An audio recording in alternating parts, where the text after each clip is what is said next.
I watched this pretty cool documentary the other night on non-mainstream investments. It started off by saying the two most common investments people make is their home and the stock market.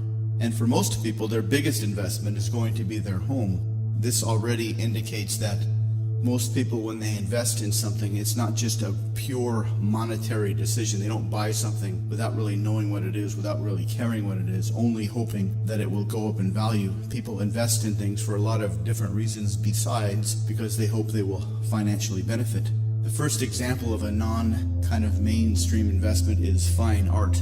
A lot of people spend a lot of money on fine art, and this is the kind of investment that is only available to the very, very rich. But fine art tends to go up in price over time, which makes it technically an investment. But the reason people buy fine art is very, very interesting, and it kind of indicates one of the deeper reasons why people get wealthy in the first place. I had a friend that I used to work with. They used to collect baseball cards, but he did so in a very specific way and for a very specific reason. At the beginning of every baseball season, he would study all of the rookies that were beginning that season, and he would try to pick the 10 or 20 that would have the highest likelihood of having fantastic careers. And his intention was that after doing this for maybe 20 or 30 years, he would have this huge collection of rookie mint condition baseball cards that would be worth a lot of money. And his reasons for doing this were numerous, but they were all very, very good reasons. Probably the strangest investment they talked about was very, very expensive bottles of whiskey. And when you think about a company that's going to make a very, very expensive bottle of whiskey, it takes a very, very long-term planning, because bottles of whiskey that are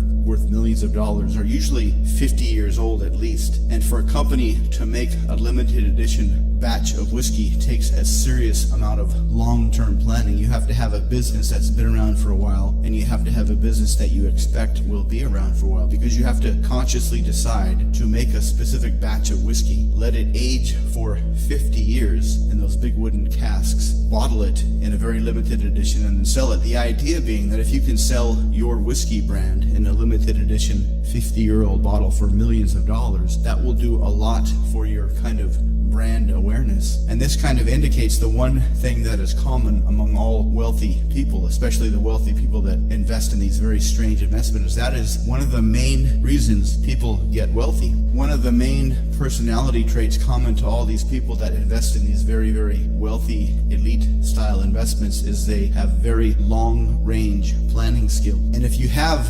long-range planning skills, if you develop long-range planning skills, that means that you're making decisions today that won't benefit you today but will benefit you far into the future. And this indicates that one of the most important things you can cultivate as a personal habit is the ability to delay gratification. And delaying gratification necessarily means that you are doing things today to build a better future, not just doing things today to enjoy things today. Once you start to delay gratification, once you start to plan your behaviors today so that they will build you a bigger future, you will actually have a bigger future to look forward to. And after you realize that this is the secret to building a bigger future, that the more you delay gratification, the more you consciously build a bigger future, you'll start to understand that this is the only way to get a better future. Most people that don't or can't delay gratification, they only live for today. They have this kind of hope that their future is going to just kind of happen on its own. But once you start to delay gratification and you start to see your future in mind before it happens, before you kind of get this feeling of building your future, you start to realize that only you can build your bigger future, and it has to come from delaying gratification. It can't come from consuming all of your resources today. You have to do activities today that will build a future further and further out into the future. And every single thing you do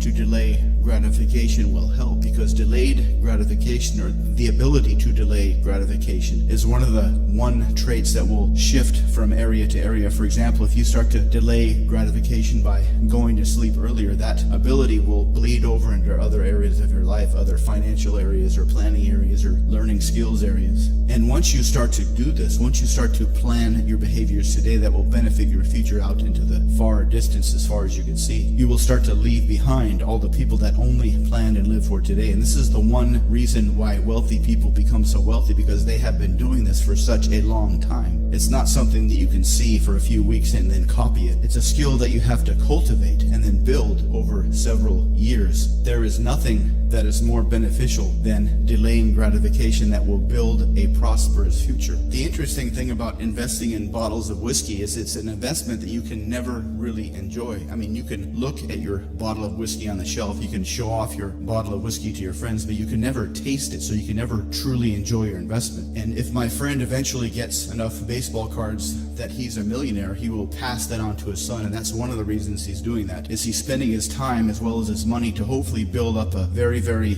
lucrative investment that he can pass on to his son. And that's one of the main reasons people buy fine art. They don't buy fine art so they can kind of just hang it on their walls and look at it. They buy fine art because the people that are that wealthy, they tend to have wealth that's been in their family for many, many generations. And one of the interesting things about people that invest in fine art that have had wealth in their family for many, many generations is their wealth tends to last longer than any kind of society they live in. And they've learned over history that every single society will eventually collapse, and that means the monetary system of that society will collapse. And one of the main reasons people invest in real estate and fine art is because once the society collapses and the monetary system is no longer worth anything, they'll still have stuff that is very, very valuable. So for these people that invest in fine art, one of the reasons is they want to preserve their wealth over the very, very long term. And that's kind of an indication of how they got their wealth in the first place. They're thinking in such long terms. Their plans are longer than the society in which they live. And that's the kind of thing that the more you practice, the more it builds, and the more it builds, the stronger it will be. And the stronger your ability to think long into the future based on how you behave today, the more successful you'll be.